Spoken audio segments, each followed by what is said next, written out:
कि आपने प्रकाश में पढ़ा 10वीं कक्षा भौतिक विज्ञान में। प्रकाश में यूवीएफ का जो सूत्र पढ़ा है आपने, उसका निगमन अगर आप समझ लेते हैं तो उसमें आपको आंकिक लगाने में सुविधा रहेगी, क्योंकि फिजिक्स में हर पार्ट में आंकिक सवाल हैं। अगर हम इसका डेरिवेशन समझते हैं, जो सवाल लगाएंगे आंकिक पक्ष में, तो वो सवाल आपको आसानी से समझ में आ जाएगा। अब अवतल दर्पण में हम यूवीएफ का आपको निगमन समझा रहे हैं, इसको ध्यान से अंत तक समझिए। देखिए यहाँ पर ये तुम्हारा M1 M2 अवतल दर्पण है, ये आपका ध्रुव हो गया, मुख्य अक्ष है। वस्तु कहाँ रखी है? अनंत और वक्रता केंद्र की वस्तु रखी है AB। ये किरण मुख्य अक्ष के समांतर जा रही है। समांतर आने वाली किरण परावर्तन के बाद फोकस हो जाती है। दूसरी किरण इसमें ले जा रहे हैं जो C की शीर्ष से जा रही है, जो जिस दिशा में किरण जाएगी उस दिशा से परावर्तित हो जाएगी। ये आपने आरेख पीछे पढ़े।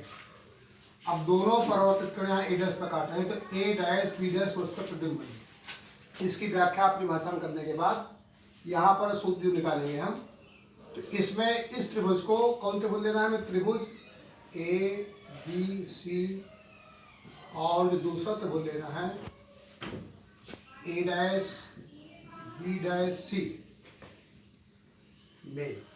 इन दोनों त्रिभुजों को हमें समरूप बनाना है।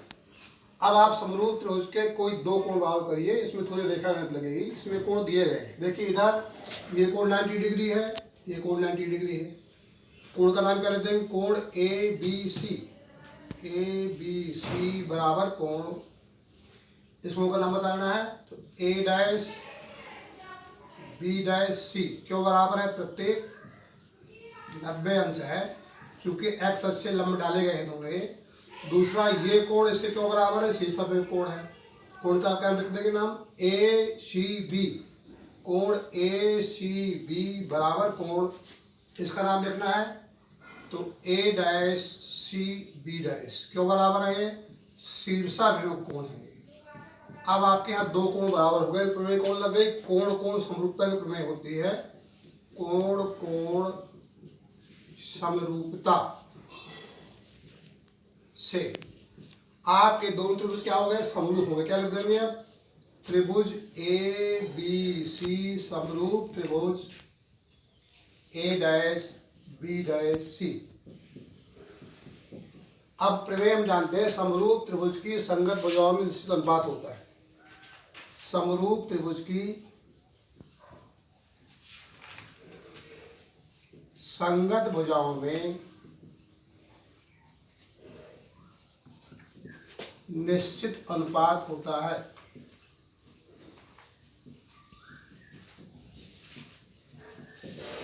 ये आपकी प्रमेय लग रही है। इस प्रमेय के अनुसार इस त्रिभुज के और इस त्रिभुज के हम क्या लेंगे? दोनों लंब का अनुपात निकाल देंगे, आधार का निकाल देंगे। तो त्रिभुज ABC का लंब क्या हुआ? AB। और छोटे त्रिभुज का लंब है तुम्हारा A'-B'। इसका इस त्रिभुज का आधार है BC और इसका आधार है B'-C। समीकरण आपने इसी प्रकार यहाँ लेते हैं इस जगह, तो यहाँ पर आपको ये लंब डालना पड़ेगा। MN लंब FP पे डाल रहे हैं। क्या डाल रहे हैं हम? MN जो लंब डाल रहे हैं, किस पर डाला गया था? BP पर लंब डाल दिया। लंब डालने से हमारे त्रिभुज बन गया। तो यहाँ भी त्रिभुज FMN, यहाँ भी त्रिभुज लेंगे हम। त्रिभुज FMN, ये भी त्रिभुज समरूप है। क्यों समरूप है? ये 90 डिग्री है, ये 90 डिग्री है। वही कारण यहाँ भी लगेगा, ये दोनों शीर्षाभिमुख कोण है। तो दोनों त्रिभुज कौन? FMN। इस त्रिभुज का नाम बताइए। त्रिभुज A'-B'-F, ये भी समरूप हो गए। तो इनकी भी संगत भुजाओं में वही अनुपात हो, जो यहाँ प्रमेय लगी वही प्रमेय यहाँ भी लग रही है। तो इसका लंब क्या है हमारा? MN और इसका लंब वही A'-B'-C रहेगा। A'-B', इसका आधार क्या है हमारा? इसका आधार हमारा NF, या FN लिख दीजिए, और इसका आधार है B'-F। इसमें हम कुछ भुजाएं रिप्लेस करेंगे। भुजाएं रिप्लेस करने आप जानते हैं कि कोई समांतर भुजाएं हैं, ये आपकी जो ए बी किरण जा रही है ये मुख्य अक्ष बी और पी के समांतर है। तो समांतर भुजाओं के बीच जो लंबवत दूरी क्या होती है, बराबर होती है। तो जहाँ आपका एम एन लिखा हुआ क्या लिखना है, ए बी लिखना है।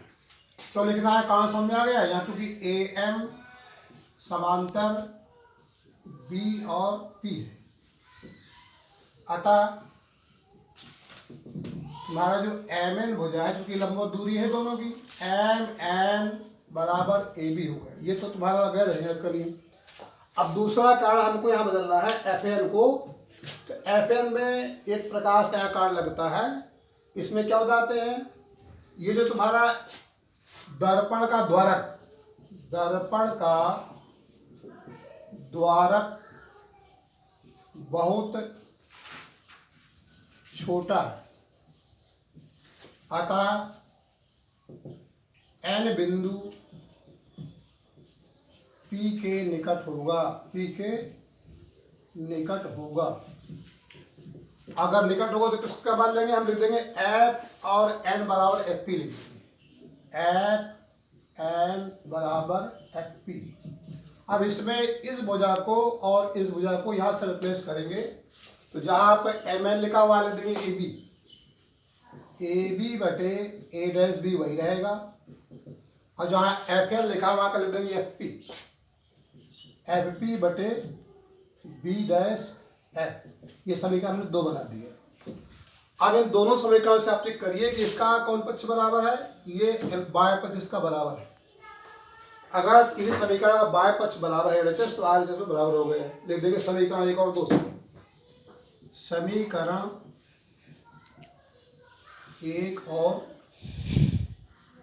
2 से 1 2 से क्या बताएंगे, इसका पक्ष बराबर, ये पक्ष लिखिए बी सी बटे बी डैश सी बराबर यहाँ लिख देंगे एफ बी बटे B dash F, B dash F. समीकरण नंबर 3 बना दिए।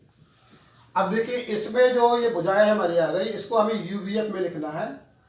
तो ये जो सभी दूरियां दर्पण की दूर से नापते हैं, तो यहाँ केवल पी हमारा दिखाई दे रहा है, दूर से जा रहा है। इन सब भुजाओं में हमें पी लाना है, तो भुजाओं को यहाँ से रिप्लेस कैसे करें समझना है, कुछ इससे बनने की है। जहाँ देखो बीसी लिखा है, बीसी को बदलेंगे बीपी, पूरी भुजा लेंगे, पूरी भुजा में बीपी ले लिया, जितना ज्यादा उतना घटा देंगे। बीपी ये इतनी भुजा तुम्हारी, ये भुजा हमारी ज्यादा हो गई, तो यहाँ क्या घटा देंगे हम, पीसी घटा देंगे। अगला तुम्हारा बी डैश सी है, बी डैश सी है, तो यहां से यहां तक भुजा लीजिए पीसी, घटाएंगे इसमें जितना ज्यादा है, पी बी डैश घटा देंगे, पी बी डैश घटा देंगे बराबर एफ पी। तुम्हारे यहाँ पी ऑलरेडी पहले से है तो एफ पी लिखा रहेगा।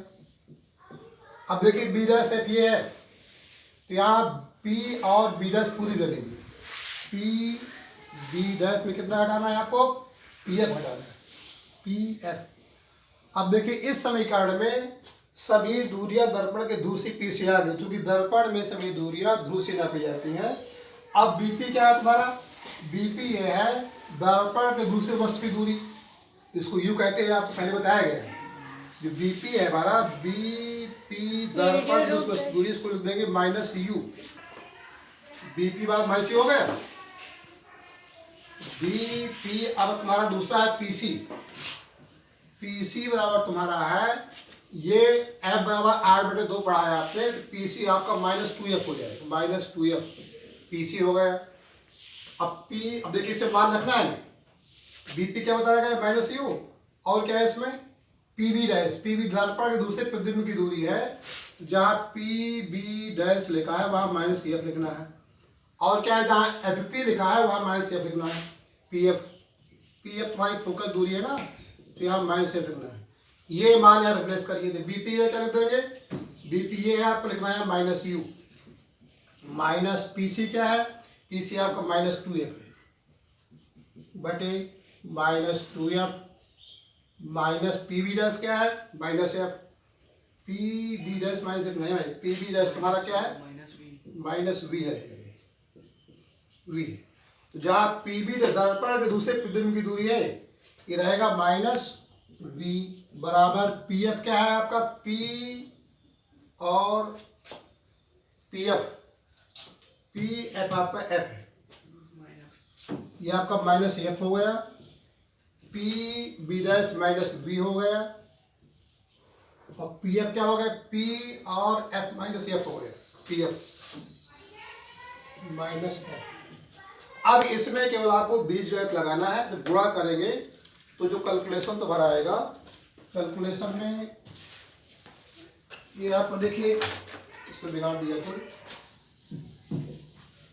अब यहाँ इसका कोष्टक खोलिए आप, तो ये हो जाएगा माइनस यू प्लस 2f बटे माइनस 2f प्लस बी बराबर माइनस एफ बटे माइनस वी प्लस एफ। अब आप कड़ी में करना है, तो जब इसका गुणा इससे होगा तो आएगा 2f स्क्वायर, इसका गुणा इससे होगा तो हो जाएगा माइनस वी एफ, इसका गुणा इससे करिए, हाथ पर बराबर लगाइए, ऋण का धन हो जाएगा ना, तो यू वी आ गया, इसका गुणा इससे करें तो माइनस 2v एफ आ गया, इसका गुणा दोनों में हो गया, एफ से इससे गुणा करिए तो माइनस यू एफ आ गया और प्लस 2f स्क्वायर आ गया। अब ये बराबर चिन्ह लगाया तो समान पद यहाँ काट लिए गए। अब आपका जो यू वी तो यही रखा है, इनको सबको इधर लाइए, इसको सब पद भर में करिए आप, तो माइनस वी एफ पहले चल रहा था हमारा, ये माइनस वी एफ जो है ऋण में रखा में आ गया, धन में आ गया, 2v हो गया, और ये आपका बचा यू एफ, तो यहाँ भी इसको धन में ले आइए तो यू एफ हो गया बराबर यू वी हो गया। अब इसके बाद आपको इसमें सजाती पद घटा दीजिए, तो बचेगा आपका यहाँ वी एफ, यहाँ बचेगा आपका यू एफ, यहाँ बचेगा यू वी। अब इसके दोनों पक्षों में आपको यू में यू वी एफ का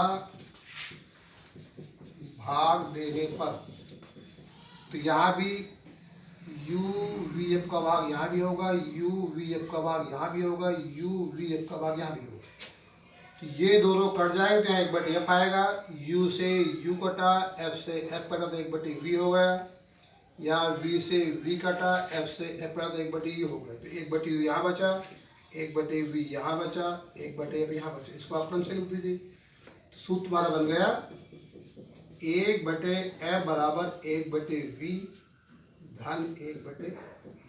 ये आपका दर्पण का सूत्र है, इसमें आपने अंक लगाए हुए, लेकिन डेरी में समझ लेंगे तो अंक लगाने में सुविधा रहेगी। इस तरह आप इनका अभ्यास करके इनके पूरे सूत्र लगाइए, सवाल लगाइए और सवाल का अभ्यास करिए।